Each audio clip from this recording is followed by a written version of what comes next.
ጤና ይስጥልኝ ውድ ሀሴት ስፖርት ተከታታዮች አዳዲስ የዝውውር መረጃዎችን እንዲሁም ቅዳሜና እሁድ የተደረጉ የ32ኛ ሳምንት የእንግሊዝ ፕሪሚየር ሊግ፣ የስፔን ላ ሊጋ፣ የጀርመን ቡንደስሊጋ እና በጣሊያን ሴሪያ የተደረጉ የጨዋታ ውጤቶችን ጨምሮ ሌሎችንም ስፖርታዊ መረጃዎች ይዤ ቀርብ ያለው በስፋት የማስደምጣችሁ ይሆናል። አብራችሁ ይቆዩ። አርሰናል ሚኬል አርቴታን በዚህ የውድድር ዘመን የፕሪሚየር ሊጉን ወይም የቻምፒየንስ ሊጉን ዋንጫ ማሸነፍ ካልቻለ ሊያሰናብተው ይችላል ተብሏል። አርሰናል በአርቴታ ቦታ የቀድሞውን አምበላቸውን ሴስክ ፋብሪጋዝን ተስማሚ እጩ አድርጎ መርጧል ሲል ሞንዶ ዲፖርቲቮ ዘግቧል።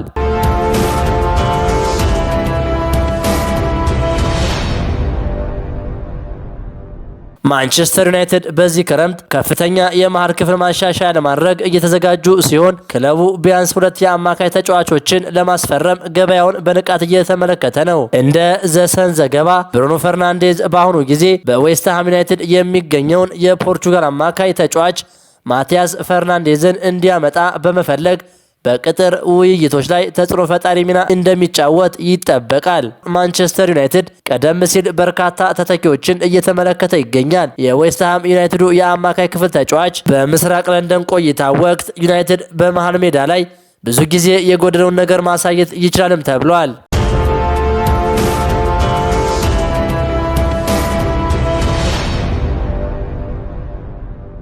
አርሰናል በክረምቱ የዝውውር መስኮት የ19 ዓመቱን ካሜሮናዊ አጥቂ ክርስቲያን ኮፋኒን በ50 ሚሊዮን ዩሮ ለማስፈረም እቅድ ማውጣቱ ተዘግቧል። ይሁን እንጂ ለተጫዋቹ ዝውውር እስከ 70 ሚሊዮን ዩሮ ድረስ ወጪ ሊያደርጉ እንደሚችሉ ተገምቷል።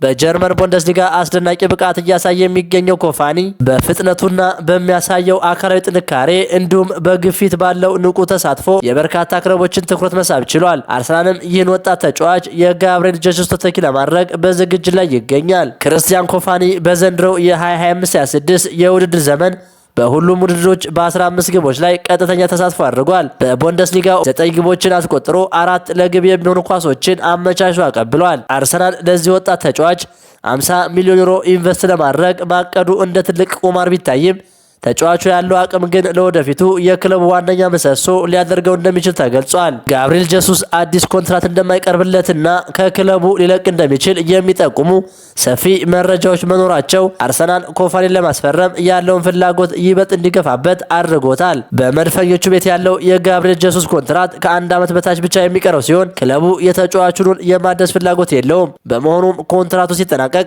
ክለቡን በነጻ ይለቃል ተብሎ ይገመታል። ዘንድሮ በተለያዩ ዋንጫ ውድድሮች ላይ የሚገኘው አርሰናል በቀጣዮቹ ዓመታትም በዚሁ ጥንካሬው ለመቀጠል እንደ ኮፋኒ አይነት ወሳኝ ተጫዋቾች ማስፈረም ትልቅ እድል እንደሚሆንለት ይጠበቃል።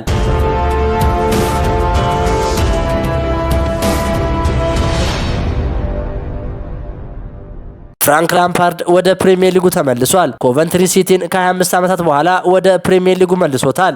ኮቨንትሪ ሲቲ ወደ እንግሊዝ ፕሪሚየር ሊግ ማደጉን በይፋ ሲያረጋግጥ ይህ ሊሆን የቻለው ተቀናቃኙ ሚድልስብሮ በትናንትናው ዕለት በሜዳው በፖርትስማውዝ በደረሰበት ሽንፈት ሲሆን የቀድሞው የቼልሲ አሰልጣኝ ፍራንክ ላምፓርድም ወደ ፕሪሚየር ሊጉ መመለሱን አረጋግጧል።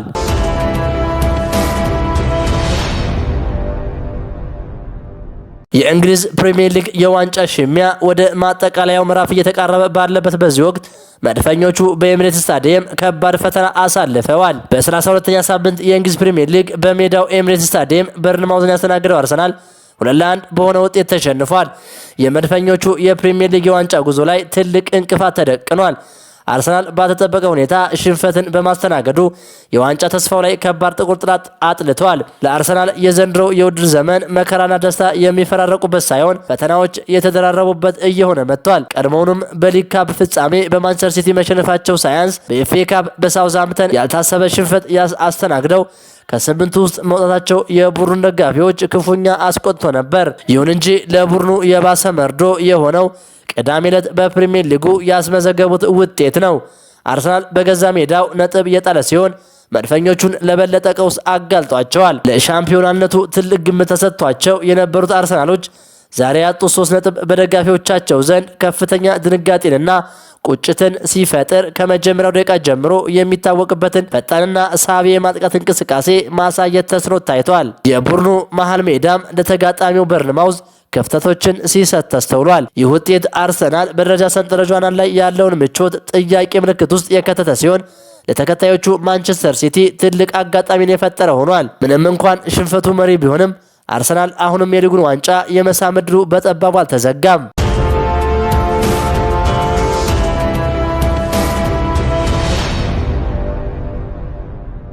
ሌላው በ32ኛ ሳምንት የእንግሊዝ ፕሪሚየር ሊግ በተደረገ መርሃ ግብር ብራይተን በርንሌይን 2-0 ሲያሸንፍ በተመሳሳይ ሰዓት በተደረገ ጨዋታ ብሬንትፎርድ ከኤቨርተን ያደረጉት ጨዋታ 2-2 በሆነ ውጤት ተለያይተዋል።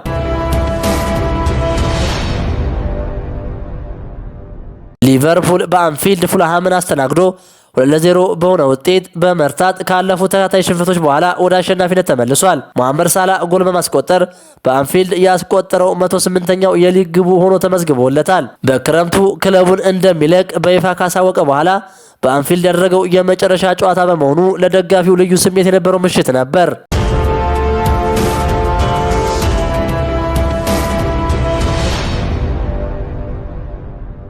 አስቶን ቪላ ከኖቲንግሃም ፎረስት ያደረገውን ጨዋታ 1-1 በሆነ ውጤት በማጠናቀቁ የቶፕ 3 እድሉን አሳልፎ ለማንቸስተር ዩናይትድ መስጠት ችሏል። ማንቸስተር ዩናይትድ አንድ ቀሪ ጨዋታ ያለው ከተከታዩ አስቶን ቪላ እኩል 55 ነጥብ ይዞ በግብ ክፍያ በልጦ 3ኛ ደረጃ ተቀምጧል። ማንቸስተር ዩናይትድ ዛሬ በግዙፉ ኦልድ ትራፎርድ ስታዲየም ምሽት 4 ሰዓት ከሊድስ ዩናይትድ ጨዋታውን ያደርጋል። በዚህ ሳምንት በፕሪሚየር ሊጉ የደረጃ ሰንጠረዥ ግርጌ ላይ የሚገኙ ክለቦች ባደረጉት ጨዋታ የውጤት መለዋወጥ የታየበት ነበር። የሰሜን ለንደኑ ክለብ ቶተንሃም ሆትስፐር ከሰንደርላንድ ጋር ያደረገውን ጨዋታ 1-0 በሆነ ውጤት ተሸንፏል። ቶተንሃም መሸነፉ ተከትሎ ከ18 ዓመታት በኋላ ለመጀመሪያ ጊዜ በወራጅ ቀጠና ገብቷል። ቶተንሃም በ30 ነጥቦች 18ኛ ደረጃ ላይ ሲቀመጥ ያለፉትን 18 የፕሪሚየር ሊግ ጨዋታዎች ማሸነፍ አልቻለም። በተመሳሳይ በተደረገ ጨዋታ ዌስትሃምና ኖቲንግሃም ፎረስት ወሳኝ ነጥቦችን ማሳካት ችለዋል። የለንደኑ ክለብ ዌስትሃም በማሸነፉ ከወራጅ ቀጠናው ስጋት በትንሹም ቢሆን ፋታ እንዳገኝ አድርገዋል። በተመሳሳይ ኖቲንግሃም ፎረስት አቻ ሲለያይ በሜዳቸው ባደረጉት ጨዋታ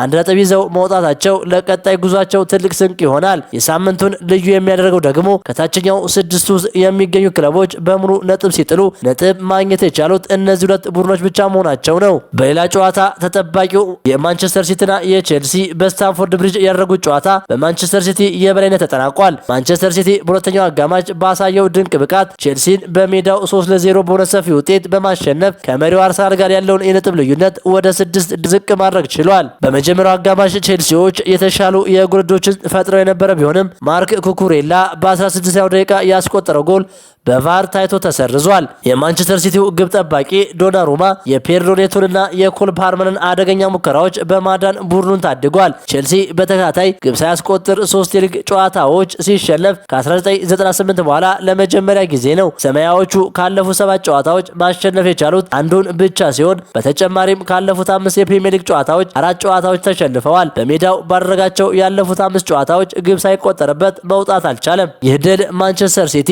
መሪው አርሰናል ላይ ያለው የነጥብ ልዩነት ወደ 6 ነጥብ እንዲጠብ ረድቶታል። በአንጻሩ ቼልሲ ተከታታይ 5ኛ ሽንፈቱን አስተናግዶ በ6ኛ ደረጃ ላይ ለመቆየት ተገዷል።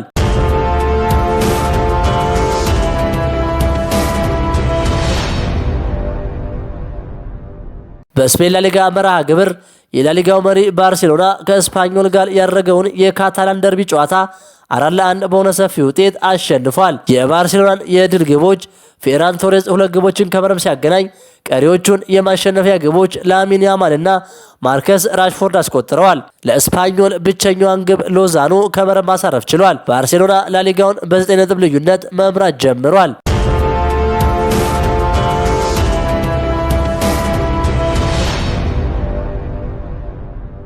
በጀርመን ቡንደስሊጋ የቡንደስሊጋው መሪ ባየር ሙኒክ ተጋጣሚውን በሰፊ የጎል ልዩነት በማሸነፍ መሪነቱን እንዲያስጠበቀ ቀጥሏል።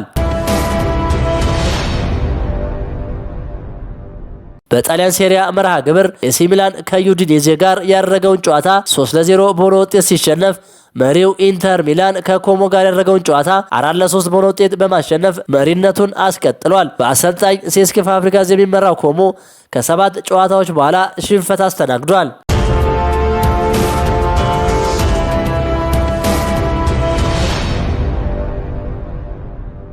ክቡራን የሐሴት ስፖርት አድማጮች የዛሬው የስፖርት መረጃችን ይህንን ይመስል ነበር።